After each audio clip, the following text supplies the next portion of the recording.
All right. Well, welcome, Eric. We're excited to have an interview with you.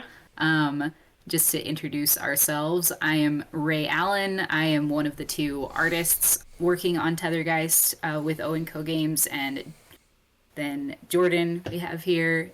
He is our programmer and our sound designer slash musician composer. Um, and together we're making Tethergeist. Cool. Yeah. So introduce yourself, Eric. Sure. I'm Eric Manahan, and I'm working on a project called Lucid. I've been using the term, for better for worse, a Celesteoidvania. People either say that's really, oh, I get it, it totally explains what the game's about, or people say that's dumb and you should feel dumb too. I'm like, thank you for the feedback. I'll fold that in. But yeah, I don't know. It's a project like based on all a love letter to all the games that I played growing up, like Mega Man X, Legend of Zelda, Super Metroid, and of course Celeste. So yeah. Amazing. Yeah. We've been following it We pretty closely for a long time. We're really Oh excited really? about it. Yeah. Oh yeah, dude, Yeah. that's big awesome. fans. Oh So, thanks guys. no, we draw Yeah. inspiration too. We feel like kindred spirits a little bit because we get compared to Celeste a lot as well. Oh hmm Um, yeah. I when I looked up your Tethergeist, and I was like, oh, this is rad. And then, truth be told, I was watching play, and I'm like, oh, there's bits of. I mean, it's not been revealed to the public, but there's been like some mechanics. I'm like, oh, Lucid's had something really similar to that. Oh, that's so oh, cool. really? And oh yeah, yeah. There's one with Subconscious influence. I mean, yeah, great minds think alike. Is what I was thinking. But there was this the thing with jellyfish where you can kind of like go through them or bounce off of them. I have something similar, but not exactly the same. And it's not Yeah. the bouncy offy. It's the go throughy. So it's something like all those little nodes in Lucid that you can kind of boop, boop, boop Oh, between. yeah, And yeah. if you there's gonna be something. Oh, it was a secret. Whatever. Eventually, you can kind of like do something similar where wherever it is compared to you are, you kind of go in that vector direction and like around. So when I saw you doing that, I was like, ah, it works. All right. It works. Oh, we've pushed it Yeah, through playtests too. I could send you the playtest recordings if you want, just so you can see how people interact with it. that'd be But so sick. Yeah, that'd be so cool. that's fun. Yeah. But yeah, guys, your game looks. Tether guys looks so good. The art looks good. The sound looks good. The art direction looks good. I was just like, I can't wait to play this. This looks awesome. It's Thanks, dude. fantastic. Yeah, we're excited to check out Lucid too whenever it's available to play. I noticed that, as far as I can tell, you don't have a demo available yet. Yes, there was one that was like a Kickstarter backer kind of beta testy demo thing. So Cool. that existed. It's still floating out there. People, catch every now and then some people playing it, so it's there. But a public demo is in the works, and it's coming sooner than later. So it's in the pipeline. It's That's exciting. cool. So you're the only one working on Lucid, I've as far as I been understand, right? primarily for a long time. I've been a solo dev, but as of late, I've been able to get a little help with some sound effects with my buddy Vitor. We My Love buddy love Mason. Vitor. Vitor. Oh wait, you We guys know met Vitor? Vitor at PAX. We met him at PAX West, and he's such a nice guy. He's the one who introduced us to Noel from XOK. He was like, "Dude, you gotta go No check it." So, way! Yeah. no, Oh, that's Vitor's so cool. he's a Yeah, champion. Vitor's he's so love that kid. Yeah, so he's been helping out with sounds. I have a buddy who's really helped with some like core fundamental architecture, like stuff like save system stuff that was beyond me. But it's been all kind of like contractor come in, help me out, and peace out kind of stuff. But then I recently have a buddy named Carl he's like an intern still in school, and he's just got so much gumption.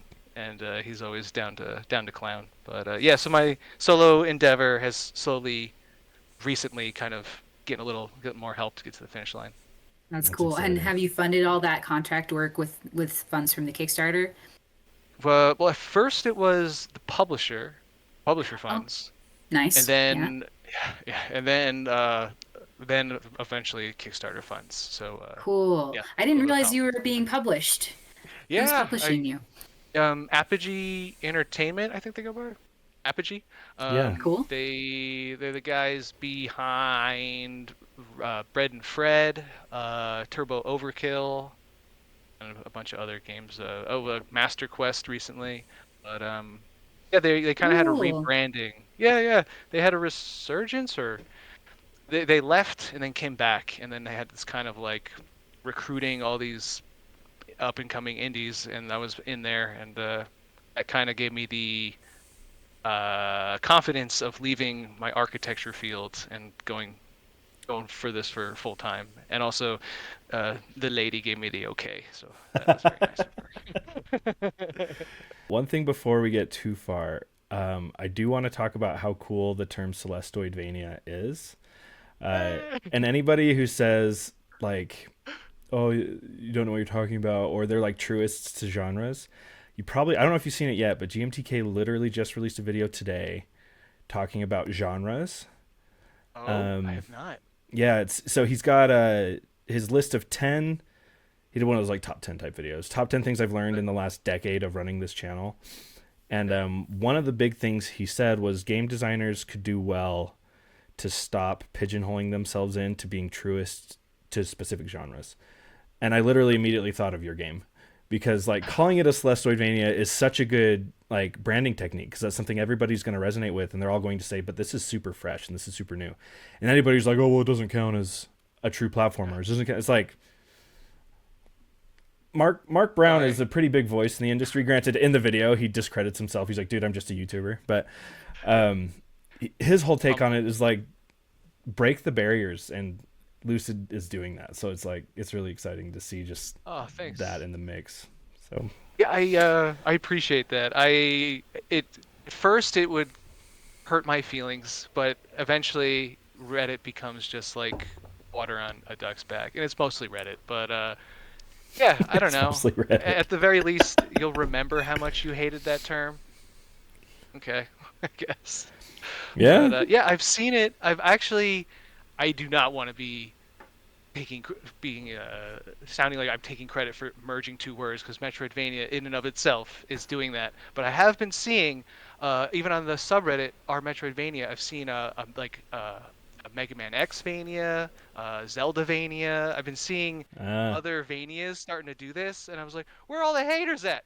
Hey, what the heck? And they're all like, oh, this is great. I'm like, what the fuck? we're all the haters. Yeah.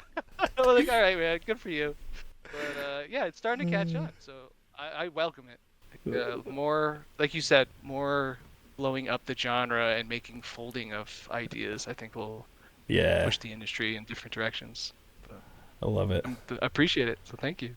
Oh, you're welcome. And thanks for your post the other day about um, getting the haters together. That's I shared the one about the dude complaining about using the word humble. And your Yes. community on Discord is so cool. One of the guys like, you really messed up that guy's bowl of Fruit Loops. He looked at that and was like, I can't even eat this anymore. Yeah, I love it. Yeah, man, I love the our little Lucid community. It started so small and it just kind of like I don't know how to almost like if anybody came in and was just kind of like the wrong, thrown off weird vibe, there was always this kind of communal like white blood cells, but not in like an aggressive way, just very like keeping everybody happy and cheery and just like I love that. positive and I can't thank them enough. They've been such a great little crew, and the Fruit Loops is a great example. They say the weirdest stuff. It was, yeah. It was a really good pick me up because that day, I don't know why that one got under my skin, but it did. Oh, I feel you. But I forget what set me off, but something set me off. And instead of going to like a very public forum like Twitter or something, it's kind of like for lack of a better term, like a safer space to just be like, hey, friends, let's all yeah, revel in the ridiculousness that this is. And yeah, it's fun. I love it. But, but yeah, I just noticed I didn't know you guys had a Discord, and now that you have one, I'll be We have a poking in every Discord. now. Oh Yeah, yeah, yeah, yeah. I'll definitely be popping in. Sweet. we got a fun community too. The people on our Discord is like you said, they see it as like a safe place, and so we've had a few people that have jumped in from like all around the world. You might be experiencing that too. Like we've got somebody from Ukraine and Brazil Oh and yeah, all over the place. And yeah, it's been really fun to see them like interact in a way that we're all connected on, even though we all come from such different backgrounds. And a we've really hundred liked seeing percent. that. So Exactly. Yeah, we have the same exact thing. Immediately, we have got a lot of kids from like Africa, Brazil. We have one guy won't tell us where he's from, and now there's like a run-on joke that he's just like an extraterrestrial, and every time he says something, he's like, he's just collecting data, guys. He's like, it's only a matter of time. But yeah, like it's so weird that so many people from so many different backgrounds can like get down on a type of game that just, I guess, resonates with other people. So it's good to see it happening all over. yeah, Uh, That's one of the things that you don't really think about when you decide to make a game is all of the other stuff outside of actually making the game that you're going to have yes, to be shepherding and in charge of. You're yes, creating a community in addition to your game, and yes. it's really cool to watch that blossom. Yeah, I couldn't. I didn't see that coming. Like just posting to Instagram, I didn't think I would have friends of like 5+ years now. Like it was the last thing on my mind. But yeah. yeah, So it talks us away. have you been working on Lucid for over 5 years then? It's yes, yes. The short answer is yes. The long answer is it was a bedroom hobby for the longest time. Whoa. It was something I did after work, in my one bedroom apartment for the longest time. Uh, and so every kind of like, night or weekend, whenever I had time after work on that. And I was learning through Game Maker, yada, yada, yada. Classic. I watched the indie dev doc, the indie game doc, and that was like my motivation for a long time. Did that for a long time, and then eventually it started like overtaking everything, and I'm like, I need to actually do my job. So I put on hiatus. Years pass, super uber depression because of how much I hated architecture. And Una, my fiance, was like, "You're miserable. You should pick up Lucid." And I'm like, "Are you sure?" It kind of like became my everything, and like I was very tunnel visioned. And she's like, "You loved it. I loved watching you do it. You should do it." I'm like, "Awesome." Fast forward a few posts to now, and that's how we got here. So it went on hiatus, rebuilt in Unity. So I guess this Unity version is about 4-ish years, but I started in like 2014, 2013, something like that. So it's been a long time. Nice. Yeah, it's been a long labor of love. Yeah, yeah, Yeah. That's really cool though that you decided to leave your architecture job and focus on this. And I'm glad that like I mean, I guess you've been able to find the support that you need to be able to do that. yeah. That's really cool. That's the It, dream. yeah, yeah. I couldn't. For the longest time, that doc, I was seeing all these people doing like, I'm like, that looks so awesome, like doing what you love. And my whole life, I was just like, I wish I could be doing that, but I need a real job doing architecture, but I hate it. So yeah, it was really like weight off of your chest the day I gave my 2 weeks notice. I was like, oh my God, that feels good. Yeah. How You about you guys? How did you guys get into game making? Jordan, so go first. yeah, I mean, there's a lot of similarities in your experience, save for the I haven't quit my day job part. But yeah, I've started in Game Maker, and we're probably just gonna see Tether guys through in Game Maker. Nice. So I do want to ask you a little bit later how that transfer from Game Maker to Unity went for you. Totally. But to finish the question at hand, yeah, I started making video games 4 years ago, and Cool. for me, it was like just looking at all these indie titles that I really admired, and having kind of that really naive thought that was like, oh, I could make something this good. I could probably do that in like 6 months to a year, right? Like Undertale, that's easy. Yeah. And Yeah.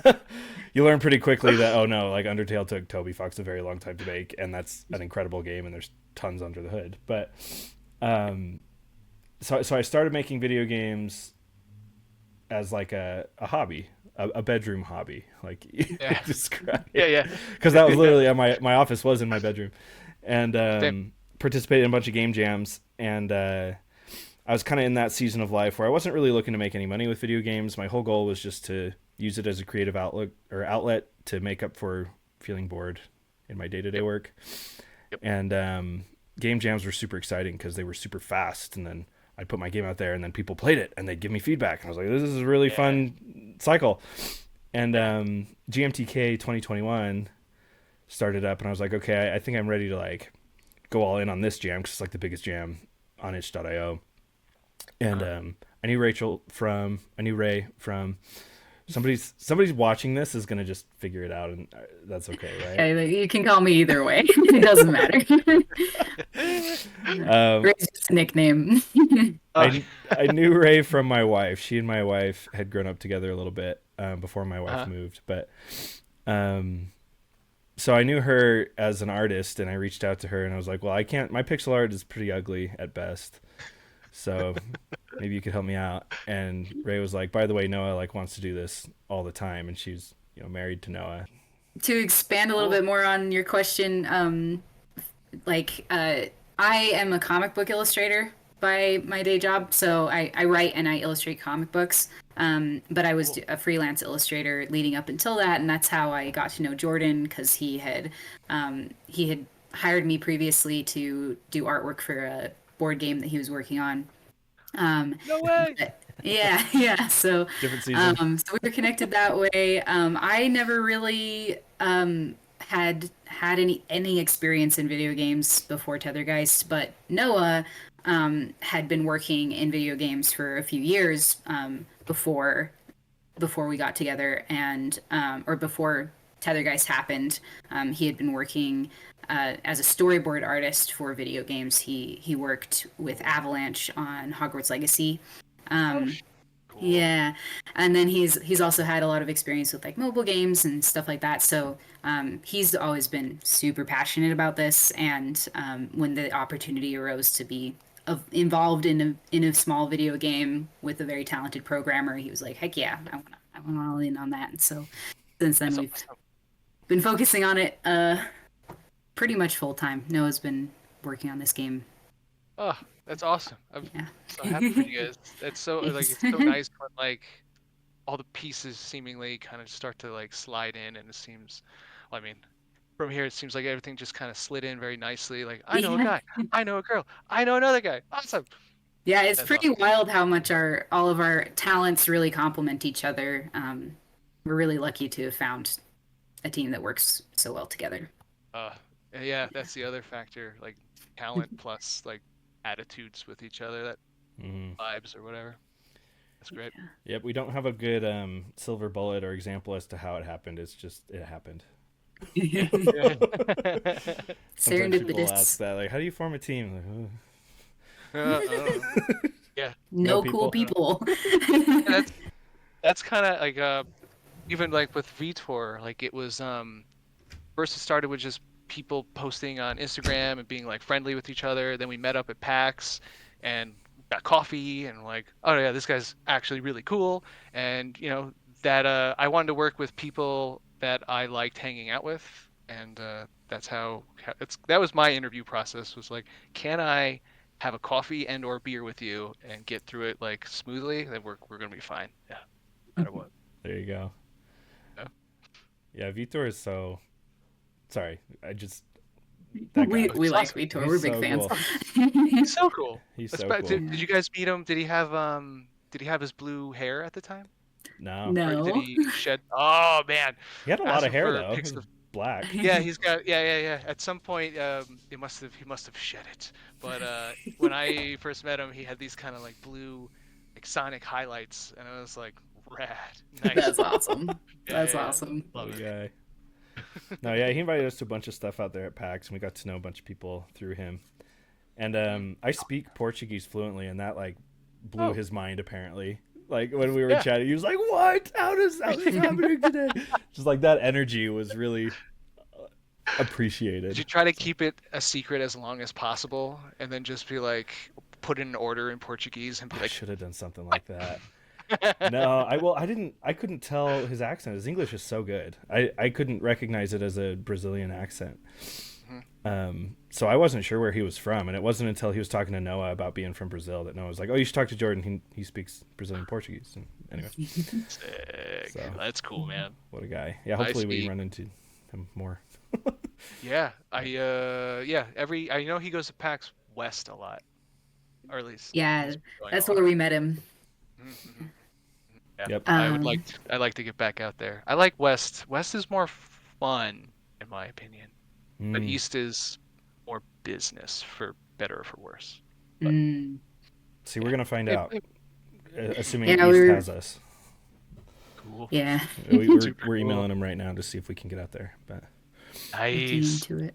it'll be way cheaper than West for us because West we got to drive and take our van, and East like we'll have to only book plane tickets and like a bunch of Airbnbs. And Nice. I'm kidding. Yeah. The East is going to be way more expensive for Yeah, it us. sounds like it. I got family up in Washington too, so It'll we didn't come. even have to pay for a hotel or anything.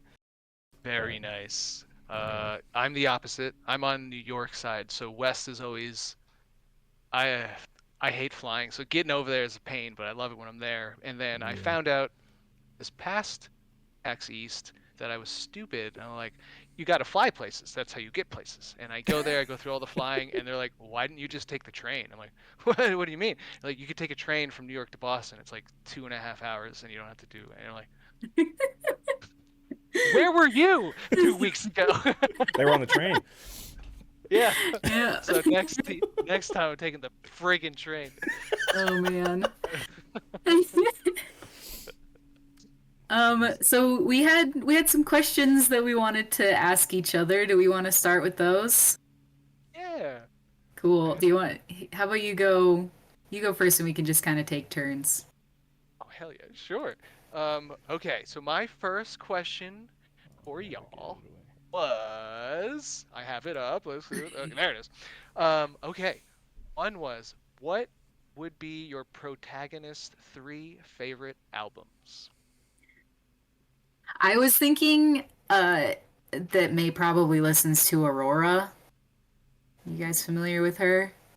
No, She but I has a like the name. really cool tribally type sound and she sings a lot about feeling Yeah. like she is from another planet type stuff. She's Cool. really got this kind of existential-ish kind of vibe and is just really cool and fun to listen to. I'm She's a surprised you haven't guest heard of her, artist on Jordan. Frozen 2. I have heard Uh, of her. okay, cool, She's the cool. voice that's Aurora. She sings that part. Is Oh, interesting. AU Aurora? I can't spell. Oh, there. Norwegian singer, songwriter. When I And looked her up, she oh, was really unknown cool. at the time. Yeah, my finger has been so far away from the pulse for so many years. I don't Yeah. know any new music anymore. I'm like locked in on like 2010s post hardcore, but Nice. yeah. But she looks like now this looks like something I'll be listening into in the car with the missus. This looks like something she'd dig Yeah. for sure. Yeah, it's cool stuff. I like it a lot. Cool. Um, Ray's gonna know the answer better because she knows the inner workings of May's brain better than I do. But you know It's more music than I do, so. interesting. Oh, that's interesting. Now I have um, a follow-up question. So even though even though you are coding in the logic of, is it May? hmm yeah. Of May, would you say, would Ray, as the artist, are you more kind of like the parent of the character, or does it feel Yeah, I like feel like that's definitely what the relationship I feel with any character that I write or create. cool? So yeah, so beyond just the art, Noah and I are also writing the whole story for the game. So uh, yeah, we do feel a little bit like we're parents of May Cool. to an Oh, extent. I Yeah. love it. I Yeah. kind of Cool. provided a couple of like key pillars I wanted the game to be about, but otherwise I've been really hands off on the narrative design. Um, Cool. yeah. Cool. Cool. Cool. I feel that, like, yeah, that's similar to how I went about Lucid at first. Was like, these are the things I want to hit, and then kind of like naturally filling in the voids. But Yeah. yeah, cool. So we need to find two other artists, right? Two other. You Oh said yeah, two albums other or albums. artists? Was it artists? Yeah, why not? Albums are art. Artists, I wanted to albums. say something sarcastic like Metallica, um, but Uh, I think the other thing that we've tried, at least as far as like from a soundtrack perspective, we've tried to incorporate a lot of world percussion and like ethnic instrumentation because there's a lot of Mesoamerican influence in the I architecture saw and it. inner worlds and stuff. Yeah, So it's funny if you yeah, I search like that. Mesoamerican music, it's really hard to find as a genre because like the Incas and Mayans aren't really a civilization anymore. But Right. Didn't really have a studio to record it all in. Yeah. yeah, but I would say Peppa Knight or Jinja Safari if you've ever heard of Ooh, those I haven't guys. heard of any of these. So Peppa What Knight is is this? the lead vocalist for Jinja Safari. Um, Jinja Not, used to be a not band Peppa that they've Pig. disbanded, but they're an Australian rock band with a ton of African instrumentation and Whoa. kind of like this weird tropical vibe to it. And it's sad. Their album, I don't think it's even on Spotify anymore. There's an album called Locked by Yeah. Land by Jinja Safari. If you can find it on Bandcamp or something, that album Ginger. is mind-meltingly good. It's one of my like top 10 albums of all time. Oh, ginger. I put Jinja, ginger. not Ginger. Got it. Yeah. I put ginger Um, safari. Let It me see if almost I looks can like find it. ninja. Yeah, Ninja exactly. safari. It's a place. This is cool. Oh, I totally can see. Oh yeah, these guys are. I can see that. Even their Yeah. outfits, it just looks like they have like pan flutes and stuff. But Exactly. Yeah. Oh. uh, that's cool. Um, from what you guys are describing, I was just recently listening to um, Animal Collective. I don't know if you guys remember Oh yeah. them, but they had that like really syncopated beat and like chanting and a little bit of tribal chanting going on. Uh, that was the first thought I came when you guys were describing That's the sound. yeah. I love it. I love it. So we got to I've turn that. also. Oh, go ahead. Oh, sorry. I was gonna say I've been I'm sure you guys have heard of the Toltec. Like, it's yeah. Mesoamerican. It's like a way of life, or it was a civilization, but also Mesoamerican, Incan, Mayan, and that was a big influence for a lot of Lucid architecture. One of the tribes. So Yeah. I saw a kinship when I saw all the Mesoamerica They stuff you like guys had going. predated the Maya, didn't they? Yeah, It was it's like Olmec, Toltec, then that sounds like you know more than I do. I I took was I on a took an art course. history class for that region, and so I Cool. learned a little bit about it. But I don't remember a lot of the details. But Yeah, yeah, I Toltec sounds familiar. they had this they had like their four pillar rules. It was almost like their version of like Plato or Stoicism, and then that was very influential on some of the lore I have for Lucid. And then Cool. then I saw the architecture, and I was like, oh, let's really fold this in. So yeah, Yeah, I that's saved the clip. awesome. Cool. Could it be Yeah, that Tethergeist and Lucid are in the same universe, just on different planets?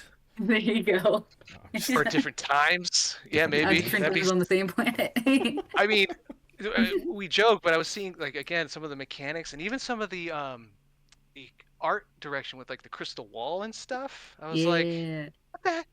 What's going on here? It looked like a sequel I hadn't made yet, and I was like, what's happening? I didn't We're even think about the friends. crystals. Those are Yeah, yeah, old. yeah, We've yeah. had those crystals in for Again, 2 years great or minds think something alike. now. Yeah, they're just Yeah, yeah. I love it.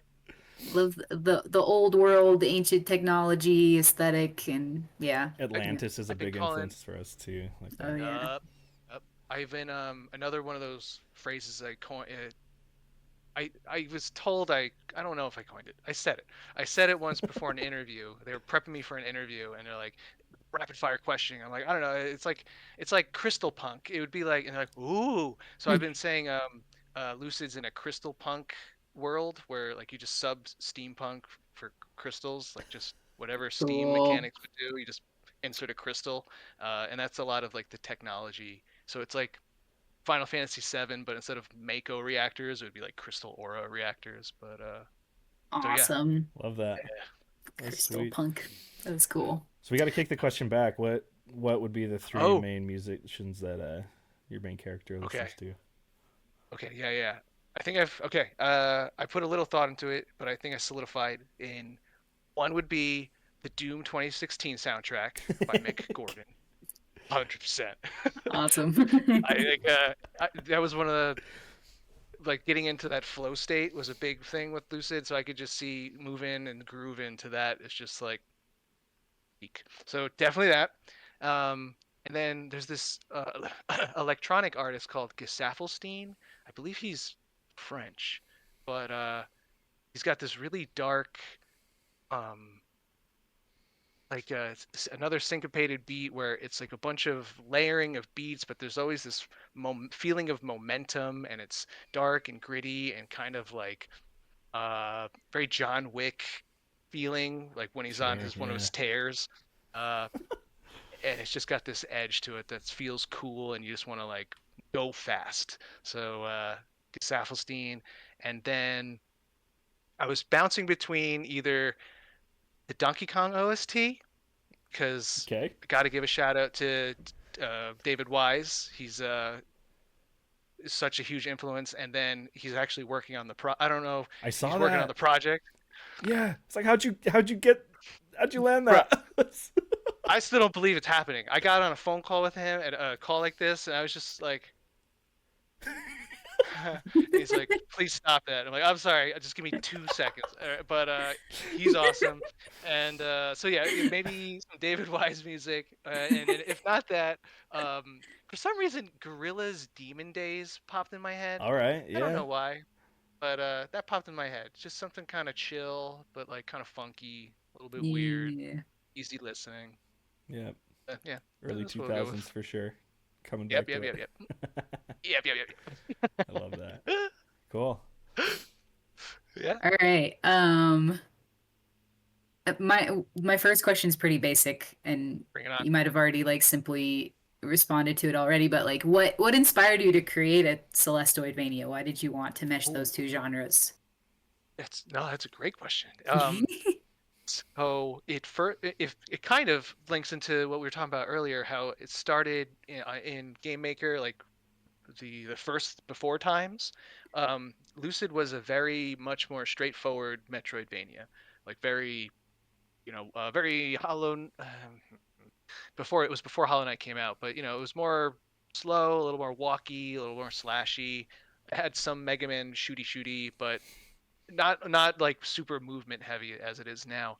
But then in the hiatus break, that is when I played Celeste, Hades, Doom 2016. I played Mario Odyssey, Spider-Man 4, and something clicked in my brain where I'm like, oh my god, movement needs to be just as, if not more, engaging than the Mm, moment-to-moment combat. Because if you're moving around isn't fun or engaging, you're leaving like 50% of the money on the table. Like, Mm. why waste all that time that you could be having fun just like getting to fun beats?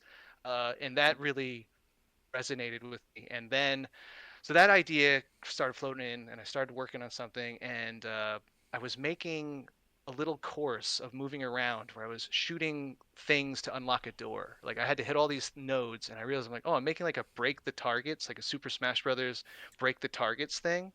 And I was doing that for like 2.5 hours, like the same course, just trying to see how fast I could go. And then I was like, light bulb, I'm like, this is the game.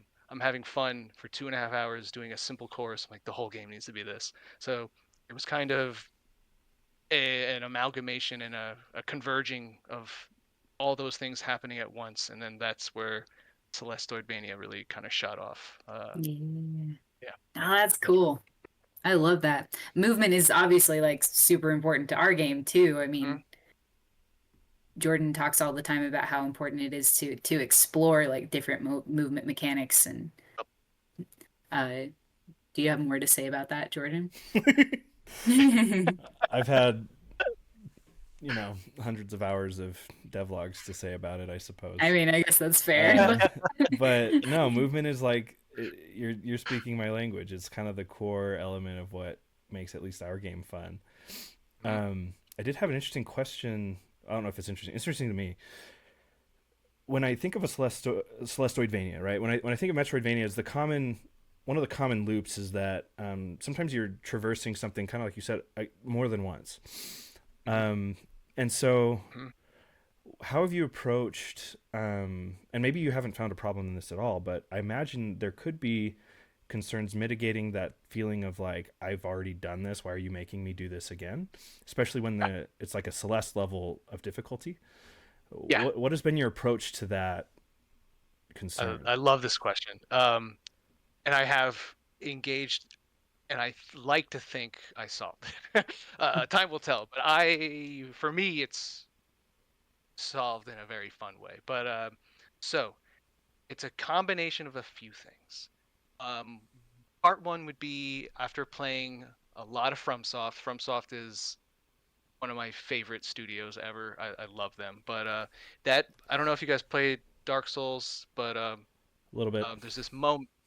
There's this moment very early on where you play about a bunch of the level, and it's just Dark Souls. It's grueling, it's hard, and then you go through this gauntlet, and I think you just before the boss or something, but you veer off after doing this whole meandering maze, and you veer off in this innocuous little door. You go through it, and you pick a ladder, and you're like, huh? And you go down the ladder, and you start right at the start of the gauntlet where this bonfire is, and that it's like an iconic moment in Dark Souls community, but it's just like, oh my god, I just did this whole thing and I'll never have to do it again because of this ladder that I unlocked.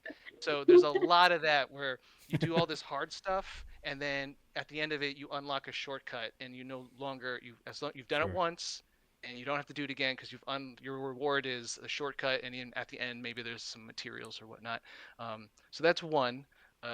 Shortcuts that unlock or doing gauntlets that unlock a shortcut Sure. and usually Yeah. are rewarded with a Yeah. reward. And then two is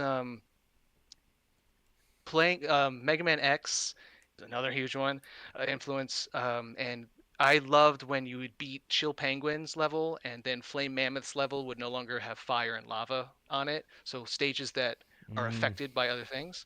In yeah. Lucid, there aren't so much stages, but there are states. So some things once you've done something, some things are turned on, like the power's turned on. So old Sentinel mechanisms are now on, and they have become nodes you can now hit. So essentially, you're turning on like highways. So what once was uh, more combat oriented because you couldn't just zip through. After you've beaten it, turned on a beacon, a bunch of nodes Oh, now that's turn on that you can cool. now soar through and zip through, and you've created like a fast travel system. That's two. And then how you interact that with all the different crystal arts you unlocked. There's different pathways, so it's kind of like Sonic, where if you do different courses, there's different ways to get to the same spot. And I guess the last one is there's actually an ability kind of mid game where you might have seen it in the trailer, but it's like when you're grinding on the ground and you're kind of like Yeah. skating really fast.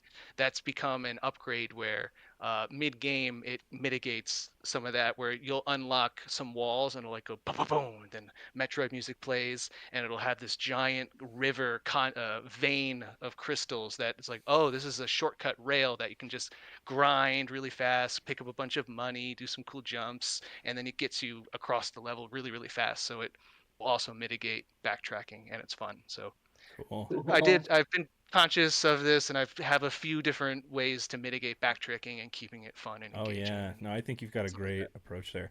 I'm reminded a little bit of Skyward Sword. Did you ever play that, Oh, Zelda? yes. Yes, yes, Um, yes.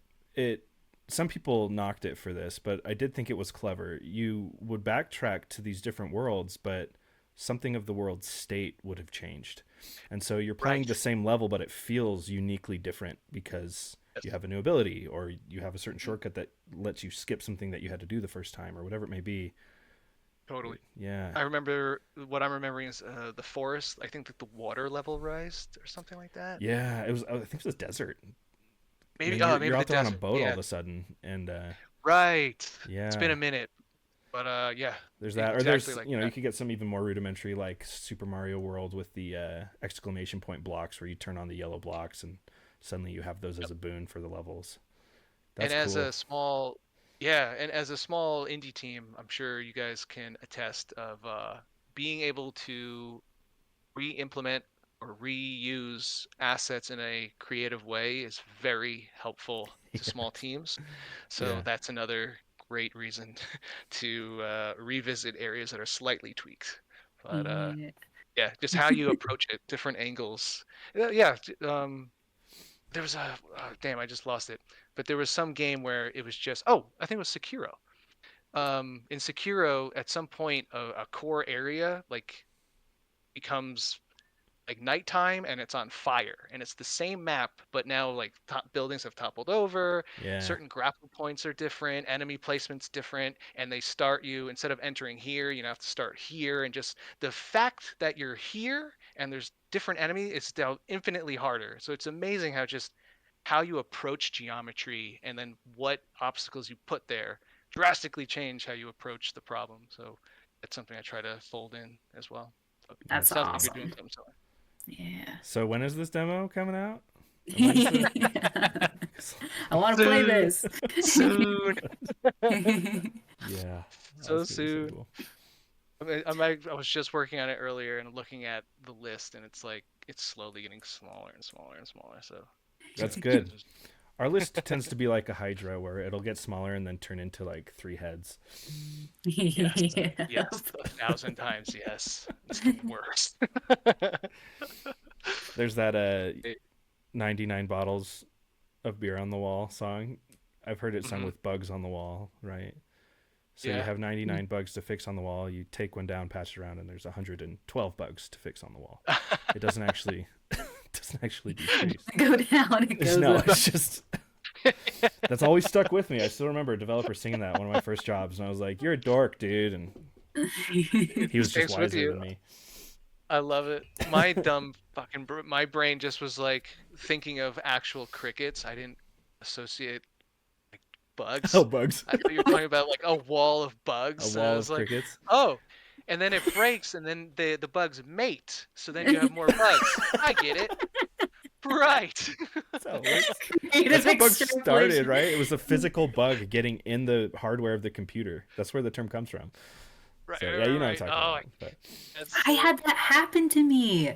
Our What? screen, we have a drawing tablet, Cintiq, that had a little spider get in between literally the glass and the hardware beneath. So it was crawling underneath the screen and I couldn't wipe it off. I couldn't get it to go away. I hope it found its way out cuz Freaking sad way gross, to dude. die. yep. Trapped in there. Yep. Wow. Wow. Wow. Yeah. Dead mouse has nothing on us. Holy crap. Spiders are my heebie-jeebie. I don't like spiders. I'm like, I've gotten over it to the point where I love them. oh no. It's weird. We Oh, get wolf speaking of, spiders in my house, and they're my little buddies because they don't bite. They're really fast and they're really big. But I'm, I'm proud of you and disgusted at the same time. Black Widows still give me the chills. We get those every now and then, and I'm like, sorry, Mm. sweetheart, I gotta squish you. But Yeah. I, yeah, yeah. I have gotten, to be fair, I have gotten better.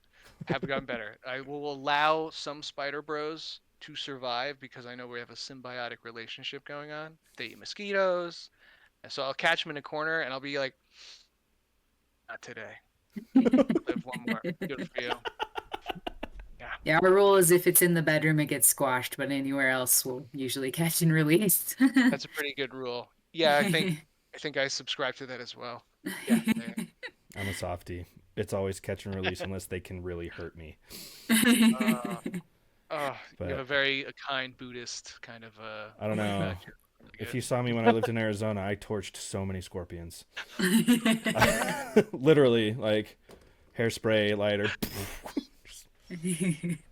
Awesome. Not gonna mess Oh, with those guys. No, We were talking a little bit earlier about mechanics, and I think that leads really well into Eric's second question. Did you want to ask that yes. one? Yes, yes, yes. I have to bring it up in this window. There it is. What was the process slash story of finding your game's fun slash hook? that's probably a question for me. Yes. It started with a thought in the shower. Um, Shower so, thought? so it was a shower thought, yeah. Yes. the I the theme for GMTK Game Jam, the first one was joined together. That was like the Game Jam theme. And the video released that morning. I went and took a shower and I was like, okay, how can I come up with something that works within that theme within my current constrained skill set of 2D platformers? right. Because that was all I knew how to make at the time. And I eventually landed on this idea of being able to split with your ghost. And the original idea was that you would like jump back and forth, like you'd control your body, and then you go control your ghost, and it would go do things for you, and then you'd go back to controlling your body. Kind of like Um, the Gooigi and yes, Luigi's Man. Yeah, very yeah. very much like that. And I was talking with my buddy at the time. Jeff was another piece of the team just for the Game Jam version. He did some of the development in those 48 hours. And so I kicked some ideas off of him, and he was like kind of for that. And he was like, but maybe there's something we could do to make it a little more fast paced, because that felt very puzzly. And Mhm, making a puzzle game in 48 hours is a terrifying endeavor because it takes so much effort to design good puzzles. And mhm. so eventually I decided, well, what if the spirit can fly and has all this like movement that it can do, but you just limit its range Right. so that that becomes a constraint. Then we can design puzzles around that sort of mechanic, and it ultimately evolved into it's not even all that puzzly. It's just executing within the right time frame. So that was the Right. start of it, right? It was like split join, and we held on to that one for gosh, like 2 years. We had not a hiatus, but we definitely had a time when it slowed down after that jam. And it wasn't until I sat down and like really started looking at the scope of trying to create an 8 chapter game that was like 10 plus hours of gameplay. I was like, we Right. can't just use only this. This is not going to be enough to keep the game interesting. A lot. Um, so that turned into exploring a lot of different movement systems, like the hook shot that we have with the jellyfish, and that push and Hmm. pull comes from Mistborn series, if you're familiar with them. Hmm. Hmm. And then I sat down with a bunch of note cards over the span of about a month and just wrote a bunch of different ideas of the dichotomy of a spirit that moves different than the body, and what does a rejoin with that spirit look like. Cool. So the jellyfish originally was like some sort of capsule that was supposed to like house the spirit, and it fixed the spirit in that place, and then you'd rejoin with it and it would like break through the glass. Um, Oh, okay. but that didn't fit the art direction of the world, and Noah landed on Right. the jellyfish, unless that was Ray's idea. I'm not sure.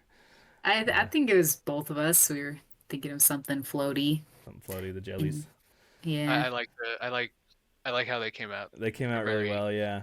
But thank that's you. supposed to be another like rejoin. Technically, it's just a continuation of momentum. uh-huh.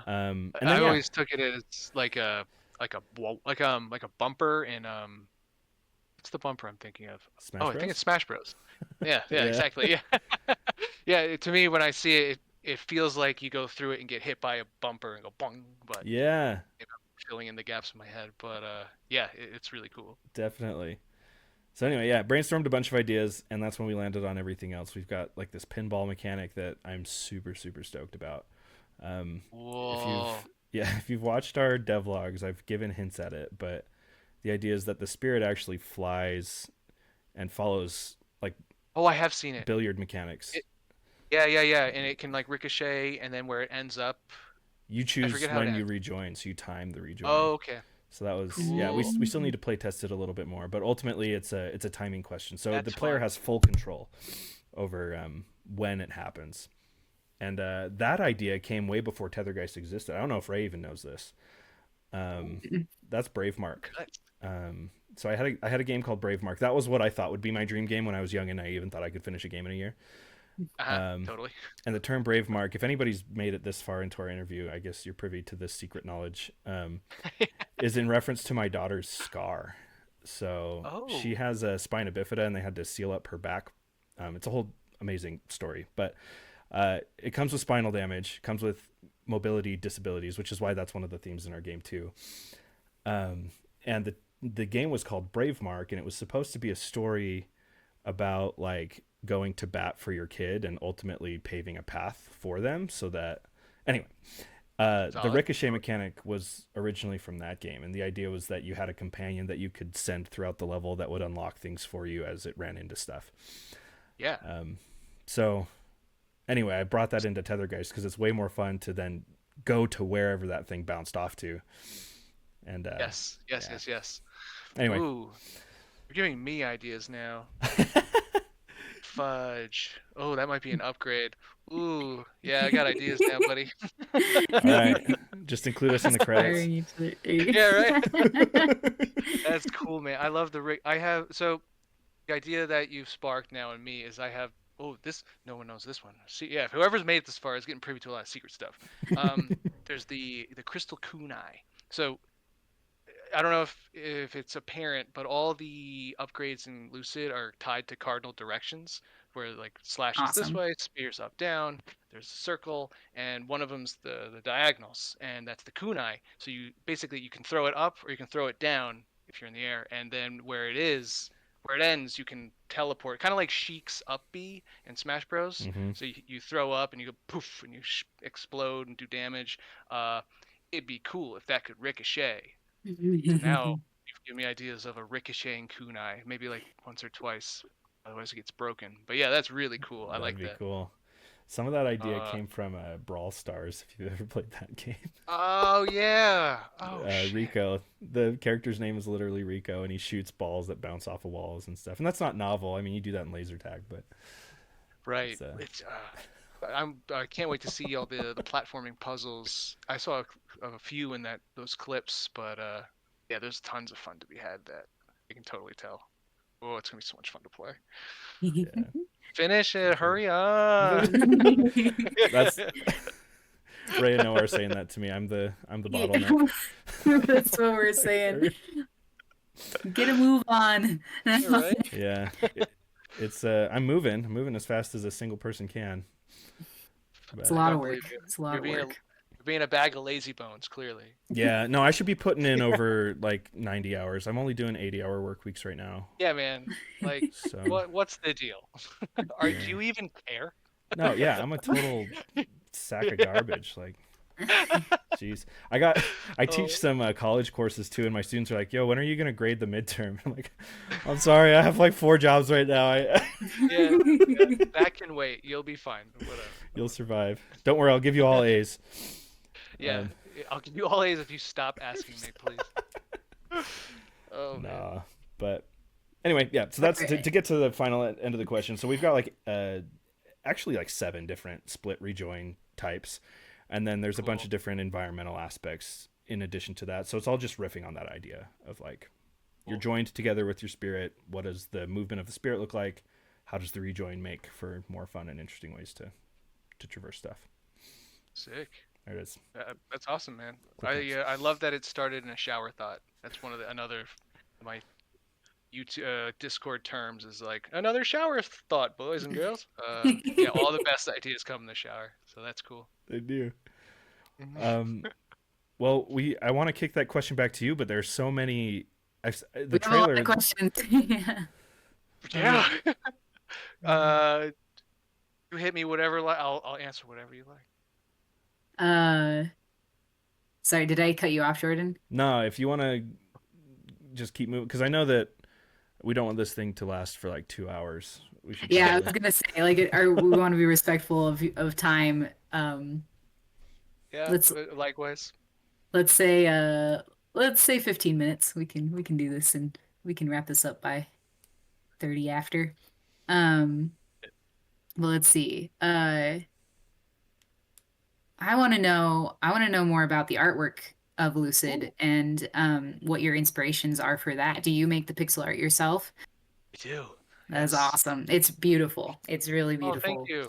Yeah. Thank you. I love the I the chunkiness of your characters too. Like they look like they could be so tactile. Like they'd make really great toys. Oh, thank So, you. yeah. That's like literally something I try to think about. Okay, good, cool. So the art, I make it myself.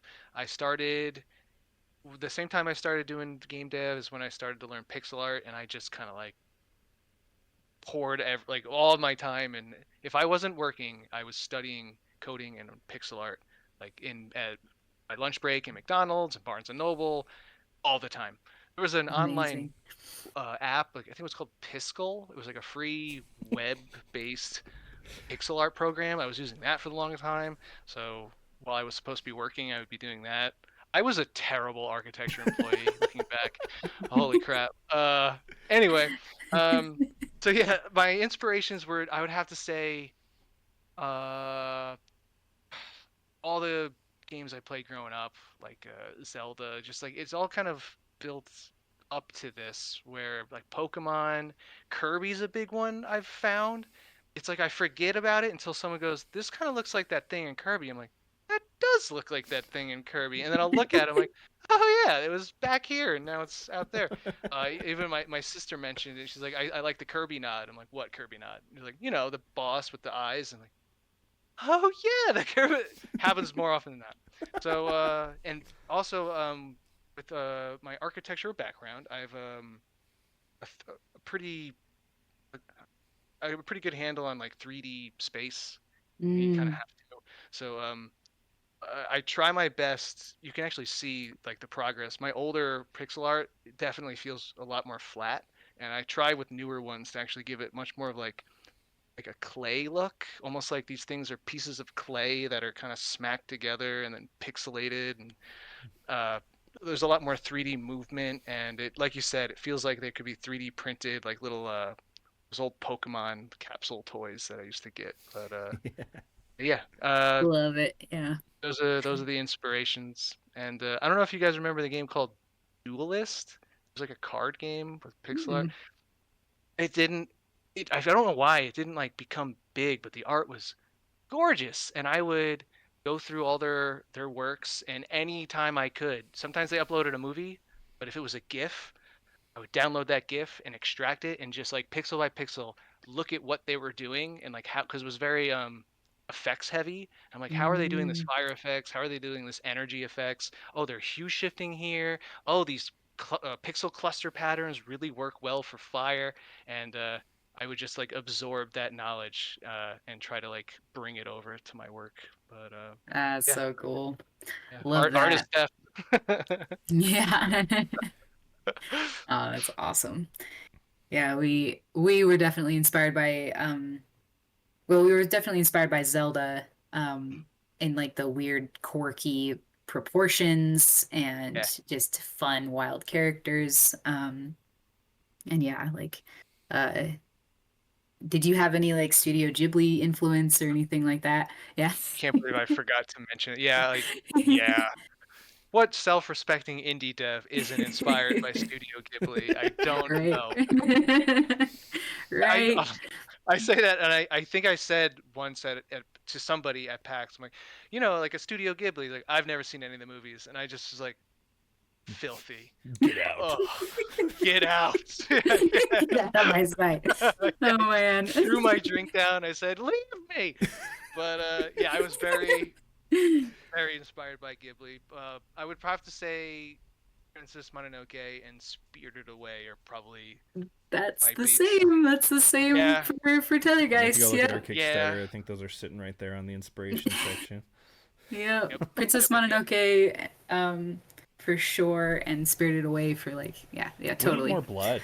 We don't have any blood in our game. Like It's Mononoke has a lot of blood.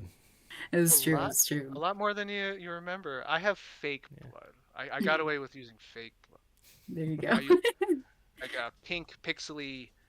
Like if you when you do play, you'll notice some things when you kill them, they'll pop and be blue, but then uh, humanoid enemies for some reason are popping with like a pink, very pink crystally glitter effect, and there's like lore reasons, but mostly I'm like, how do I get blood in here without being blood? There you It's pink. Brilliant. go. That's And cool.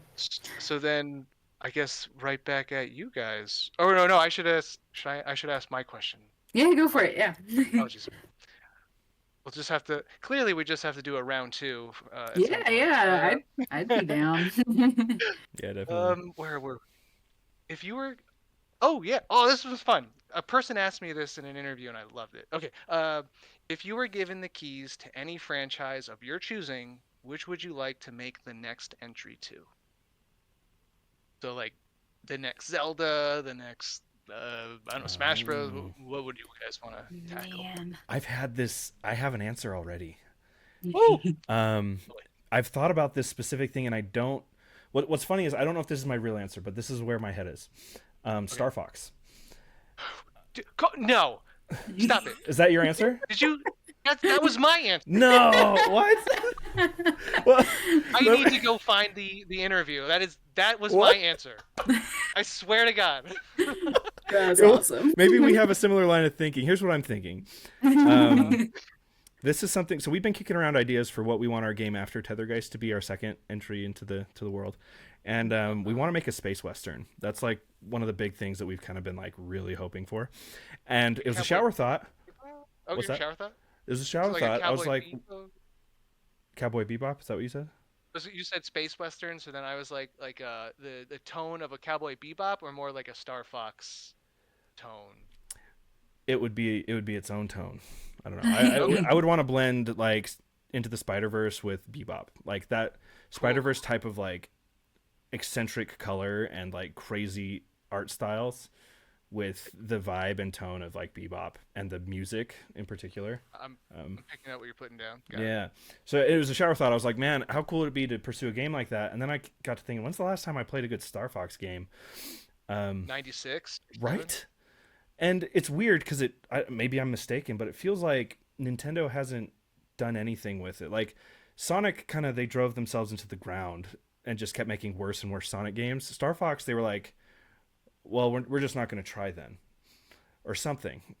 Yeah. No, you're saying exactly what I said. I love it. Did you even bring up Almost Sonic? verbatim.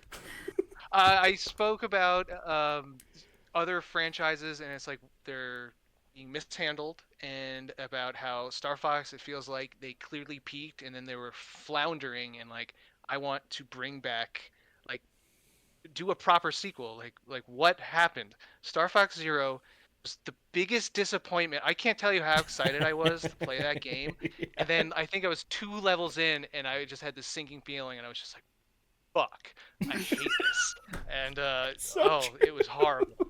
It was horrible. Yeah. And I love Star Fox. I love, love, love. I love Yeah. the vibe. I love how quickly you can play a full playthrough, like get through all the courses. I Mhm. mean, I've had my own set of game ideas of like, but that splintering course of like difficulty has been a huge. I love that, and then the replayability and getting the points and unlocking shit. I love it. I played so much Star Fox 64, Oh and they man, can't. Why can't they recapture it? I don't understand. I So don't either. clearly, we just have to do it ourselves. It would be amazing, right? Well, and my thought process was like, I'm gonna make basically what would have been a Star Fox entry. Like, give me the IP, and then we'll run with it. Yeah. Hmm. GMTA, Great Minds Think Alike. Yeah, we could create a pitch deck between our two studios, and go to do it. Nintendo and Let's do say, it. okay, look at how good Lucid did. Look at how good hopefully Boom. Tethergeist does. Right? Like, let's bring Star Both of Fox them- back from the dead. Yeah, both of them will clearly launch on Switch or Switch 2. It's a given. And we'll just have a meeting with Miyamoto and just be like, listen, buddy, it's time to shit or get off the pot with Star Fox. So true. Yeah. That's funny. Ugh. I think one thing that Star Fox has undergone, at least its latest entries, whenever they came out, was an identity crisis. Yeah, I agree. Whereas, Oh, hi there. hey, it's like, are we a spaceship game? Are we like a third-person shooter? Are we a tank game? Yep. Are And we then like also they story-driven? they started dabbling in like relationship stuff, I Yeah. think. Like the characters started getting into these final what's it called? What's that Fire Emblem type stuff, and I was just like, I just want to shoot things in space a lot, please. That's all I would like to do. Yeah. And I mean, if you think about Star Fox 64, they still did have compelling characters. Like, there was that relationship with Slippy and Falco, and if they died, it was Did- devastating. You're like, no! Right. Not Right, just because and their it... death had gameplay ramifications or Yeah. benefits. If you keep them around, you can get the shortcut, or Mm-hmm. it was brilliant. There's so much. Ugh. It just makes me upset. I just want to make Starbucks now. We've also thought how fun it... Well, maybe it wouldn't be fun. Okay, I need you to go. I love you so much, but you got it. She's like, we talking Star Fox? She brought both the dogs in here. Um, Puppies. but what was I talking about? The characters. You establish a relationship with them. What if one of the ways that Star Fox could evolve would be to introduce a lot of characters that have permanent deaths. So Like Fire Emblem. yeah, without Yeah. the romance or whatever. But With the yeah, or like Undertale, where like even if you delete your save file, you come back and they're yeah. like, I remember what you did. But anyway, I'm off on a tangent. But Yeah, I agree. That would be sick. I also would love. I think they dabbled in this a little bit in one of the later DS games that I didn't play, but it doesn't matter. But I would love for their different pilots have different, almost like racing, like a different specs, or mm-hmm. even maybe slightly different lasers. Maybe some are like loops or like phase through enemies, or a little bit homing, or like you can then do it based on like if you're Slippy, it's easy mode, Fox is normal, Falco's hard, and then Peppy is like stupid hard because he's like really old or something, and he's like a really bad pilot. So that's like putting it yourself in a really difficult something silly. But yeah, there's so much that can be done with Just Star so much, Fox, and I yeah, don't. without losing identity, right? Because Hmm. I think that they probably had the same thought process. So much can be done, and the scope blew up, and then they, Yeah, yeah. yeah. Anyway, Am I always feel like they treat Star Fox as like a what's it called? Like a proof of concept, like a tech demo. It feels like they're whenever they have something new shiny toy, they're like, let's throw Star Fox on it, like a paint of Star Fox on this tech, and see if it sticks. But they didn't do that for 64. Well, they kind of did with the joystick, but it felt more like a game that was meant to be a game where Star Fox Zero was like an excuse to use this, and then the yeah, DS was an excuse to use the stylus, and it was like that was the forefront and not like a good Star Fox game, it leaned in my heavily on the humble. gimmick more than the actual gameplay itself. Yeah. Yeah. But I'm anyway, I'm I, delighted I that you guys are both geeking out about this. we could talk about Star Fox all day probably. It's Um, so funny that we both, because that's That kind of is a a weird really funny. answer. It's not a normal thing somebody's gonna say, right? Like, I didn't Yes. think so. I uh, thought I was super unique and cool. And how wrong was I? oh man. Yeah, I'm like coming from a totally different world of video games because I've never really played very many Nintendo games. I'm an open world exploration gamer. I love Skyrim and I love Fallout and I love Zelda Breath of the Wild. So Right. I would love to see like a Fallout game in the style of Zelda Breath of the Wild. Like I love that Cool. retro like 50s kind of aesthetic in this post-apocalyptic environment, but I'd like to see it kind of just more just I mean brighter, I guess, and like feels like you're in a toy world, but it still has Right. those dark undertones. Like Right. I would love to explore in that kind of a So world. question, are you making a new Fallout, or are you making a new Zelda? That like that where what direction are you coming at? I think I love the Fallout world more. Like I would love to write more Okay. about because I'm really inspired by history and especially American history Uh-huh, uh-huh. in my stories, and so I would love to do a deep dive into like 1950s stuff and pour that into a video game. So That's cool. yeah. I love that, like that future retro kind of look. Yeah. Super The cool. yeah, old but new or like I don't know, the streamline aesthetic. I love it. Um Hmm. I remember hearing or reading that Zelda, I think like the first Zelda was supposed to be both past like and future, and Link was that. He was a link between like past and future, and the Triforce was supposed to be cool. like data chips. Like this is before any this was What? like yeah. So like That's you're when you awesome. yeah, so when you were mentioning like a techie Zelda, I was like, it's in its DNA. It could totally work. Yeah. That's Oh, that's so awesome. cool. That's really cool. Yeah, we have lots of work, you guys. We have so much Yeah, work to so, do. so many things to make. So so many worlds to design. Um I only have one last question that I had written down. Cool. I just was interested to know like what things from your everyday life inspire your game designs. Ooh, it's a good one too. So many good questions. Um, it's a boring answer, but it's a lot of it's like almost everything.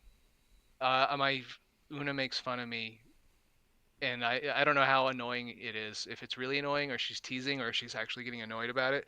But it feels like everything and everywhere we go, I'll be like vacant stare, and she'll look at me and she's like, "What?" And I'm like, "I had an idea." She's like, "Of course you had an idea." And it'll be from like we'll go on a walk, or we'll go on a hike, or we'll be at the dog park, and just something like I'll see a certain tree, and I'll be like, "Oh, this would be really cool. Good set dressing, or like this could be like an entrance. Like this looks like an entrance." And I don't know. I can't turn it off, Yeah. and sometimes becomes a problem, and sometimes I have to pretend it's not on to like not feel like I'm not present in moments. But yeah, I don't know what it is. I have got either tunnel vision or something, but it's really hard to like turn it off sometimes. Yeah, So I love that. I totally relate to that. Especially just as an artist, like everything around me, I'm always translating into some sort yeah. of art piece or something creative for a world Hmm. that I'm developing or something. And Noah's the same way. He makes me laugh every time we'll be outside just enjoying the nature in beautiful Utah, and he'll be like, "That's really great geometry." Like, Yes. Yes. yeah. Yeah. We call it taking a nature bath. We're just kind of like nature, and yeah, 100%. Yeah, it could be watching move like listening to music, watching a movie, a TV show, just looking at a piece of art for its like color palette. It's just like there's everything is a potential draw for something, because that's what's so beautiful about making games is like this amalgamation of every art form under the Yeah. sun. Like, it's Yeah. hard to think of an art form that can't be a part of game design. And that's so cool to me. So yeah, Yeah, I agree. that's dope. That's Uh, cool. Did you want to answer that question, Jordan? yeah. What things from your everyday life inspire game design? Um, I probably should. I just was happy listening to what you guys were saying. I didn't even think of what my answer would be. I'm just like, yeah. Like, Uh, yeah, yeah. I don't know. For me, it's weirdly very categorized. I think that some of it stems from having so many irons on the fire because I've got my full time job. I teach two different university. One's an online course, one's in person, and then I've got game development. And I used to write music for my band, and all of that like has turned me into some sort of like broken brain individual where like unless I am right there doing that thing, I can't afford to be thinking about anything Oh, else. that's interesting. So That's pretty cool. when I did have a band, I did have moments when a melody would pop into my head, and I felt like I had to drop everything before I lost it. I had to like, oh, I can't finish this conversation. I can't finish this task because I need to get this idea on paper because this is a melody that I feel really good about or whatever. So I have like Uh-huh. on my phone all these voice memos of me like humming a melody into the phone or things like that. And I found it to be a really exhausting way to live. So even the way I write music, I don't do that anymore. I had my last voice memo is over 6 months old, and instead I sit down and I'm like, all right, I'm writing music for the next 3 hours, and whatever sticks sticks, and whatever doesn't. So like I've got like 20 songs that'll never make it into chapter one of Tethergeist that were just part of the ideation process. So as far as bringing everyday stuff into games, it's like it's only if I'm gaming. Maybe I'm broken. Like, Oh, and I think about it interesting. like whenever I sit down to play, I can't turn it off when I'm playing, right? Like if I'm Yeah. playing Mario Wonder or I've been playing Yoshi's Woolly World with my son as well. I'm always pulling insights from those and pocketing them. But the second I turn off the screens and I'm eating dinner, I'm there eating dinner. Oh, So I I'm don't know. that sounds so Right. healthy. I don't know It if it does. is though, because I don't sometimes know about that. sometimes I sit down to eat dinner, but I haven't closed the book on something else, and I'm still stuck there. So I'm not always Mhm. perfect with physical and mental congruence. Is that the word? Yeah. Yeah. Yeah. Yeah. Why not? Um, Yeah. uh, and I can definitely fixate on stuff, but I don't know. Sorry for my weird answer. I I dig it, We're man. It's offended by honest. your weird answer. Yeah, it's inspiring because I've been trying to get there more often. Where I've gotten better. It was so much work. Half the reason I took the hiatus was it was so bad. But like you said, going to dinner, not even if I have a bug and I'm like this close to finishing it, but dinner's ready, being able to like quickly mark what I was thinking and then go eat dinner and not think about it as I'm talking about how good the chicken is. It feels better for me and everyone around me. And yeah, I'm trying to do what you're doing. So you're an I inspiration. should So clarify. I take a long time to close the books. So okay, if I have a bug and dinner is like in 20 minutes, I'm yeah, late to dinner because I gotta yeah, get this done before I can close the book on it. yeah. Just one of the one Just second, one more one minute. second. Just Yeah, yeah. just one more minute. Yeah. So no, by no means am I good at. I'm trying to do what you're doing too. I just Yeah, balance of the two Yeah, is we'll the find a happy medium, right? yeah. Somewhere. yeah. 'Cause it's bad. What Cool. GMTK Game Jam that 48 hours? I did nothing but Tethergeist. Like nothing. I didn't even That's eat wild. until That's wild. my stomach was like boiling over, and I'm like, I better eat. And Oh, while I was eating, I was thinking about Tethergeist. I think I slept like 3 hours during those 48 hours. wow. So Wow. it was unhealthy. Yeah, I've never done a game jam. I want to. I really do. I was doing Lucid, and I couldn't do that now. Like the idea of dropping everything to make something else is detrimental to like the schedule. But Yeah. I would love to do it. But I always found it so interesting. Uh, maybe interesting not the right word, but the dissonance of like crunch time and overworking and going to sleep on time and going to work or leaving work on time and all that stuff, which is great.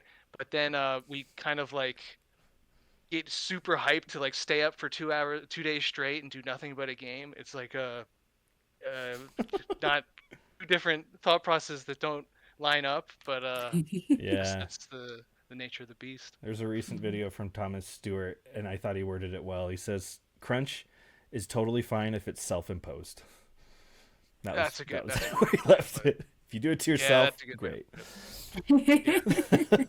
Yeah. I feel that. I feel that. I do have a dream of one day just having 9 to 5 and being able to just like that's it.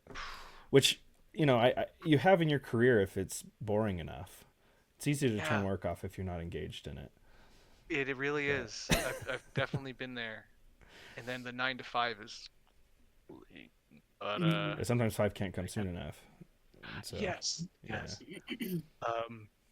Oh, well, guys, I have a very light last question. All If right. you'd like, it's very light. Um, what's your favorite console controller of all time? GameCube, GameCube? no Yeah, hesitation. I mean, I've played Xbox most, so Xbox. Xbox. Yeah. I'll hand it to you. Xbox is nice and meaty. It's like a good, really Yeah. hefty thing. But Jordan needs to stop taking my friggin' answers. It's almost like we're both really into the same types of games, and that's why our games are so similar. It's almost like that. Yes. So GameCube's your favorite too. Do you want to go first? GameCube. Explain why. GameCube is pinnacle. It is Yes. so ergonomic. It's Yes. perfect. It was made like for every game on the GameCube was like made for it. The B button is in the perfect spot. It knows Yes. that it's not as important, so it's smaller and it's right there. The A button's nice and big. You could never miss it. It is still used as the primary Smash Bros. Tool to this day. There's no better They're controller still than the GameCube. manufacturing it. Yeah, Yeah. I know. There's no better controller.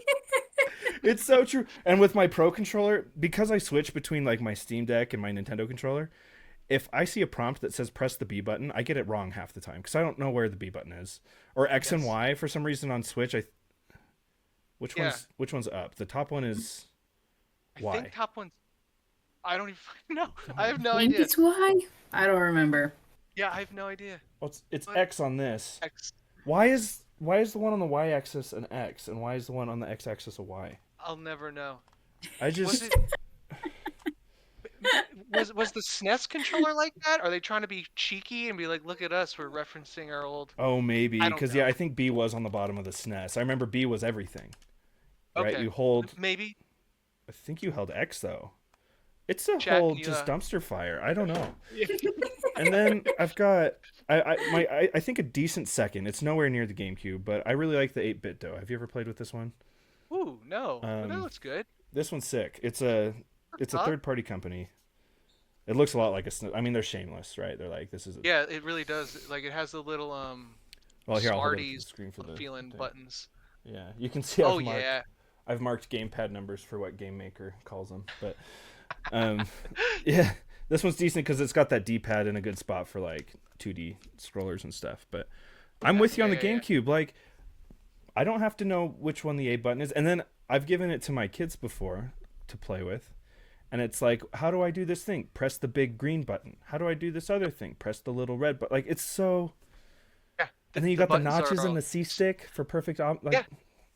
that's another great point. All the buttons are distinct, not only in color, well, except for the X and Y, but their shape. So like you Yeah. can never mix up the, like it's so good. And then also the X and Y they're not like perfect, like a diamond, but they're perfect to roll your thumb. Uh huh. And it's so easy Yeah. just to roll your thumb and hit either one. Yep. Pinnacle It's right where your thumb goes. I mean, you do this with your thumb, yes, and all the buttons are right there. right Yeah. there. It's beautiful. I love it. Yeah. Yep. There's the Yep, missus. yep. You guys should be friends, it seems. I think we already are. Yeah. Hi.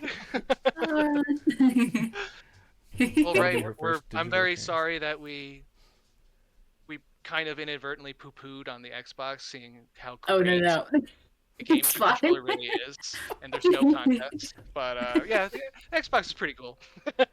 It's fine. just the one I'm familiar with, so yeah, I'm not super passionate about this topic. You didn't defend I me. could care less. Yeah. Well, yeah, it was so great to have you and to interview with you. Thanks for being so chill and so down to do this with us. We're very Thank you. grateful. Yeah. Likewise, thank you. It was so much fun getting to know you guys, and yes, please, even if this doesn't come out in time for the Kickstarter or whatnot, I could even just send out an update being like interview incoming, and you should also check out this game to get it in there before if that. We would really Yeah. appreciate that if you're Yeah, able to do that. totally. Yeah, we will be we'll be leaving our campaign available for late pledging too. So, I'm not sure how many people will convert to that, but that'll be I available. I did something similar, and it's not, in my experience, it wasn't bad. It's good that it's there. Honestly, like Yeah, if have it open, it'll trickle in a little. cool. So Okay, all right, that's good to know. That's it's good to better know. than not having it for sure. Yeah, Cool. cool. But yeah, guys. Yeah, thanks, Eric. Yeah, And there's so much we'll fun. stay in contact. This is good. Yes, For please. sure. Yeah. Actually, All right, yeah. we're working on our pitch deck right now, and I was wondering if we could get your feedback on it. If you Totally. have ever, sweet, that would be great. I'll Have. send that to you. Sure. I will. I'll give you very kind and constructive feedback if Be necessary. constructive That though. is what we need. Yes, Yeah. constructive criticism. Yeah. Thank Awesome. you. Yeah. All right. Thanks, Okay. Eric. Take care. Have Have a good rest of your day. Bye. Thanks. It's been great. Bye. Bye. See you, Jordan.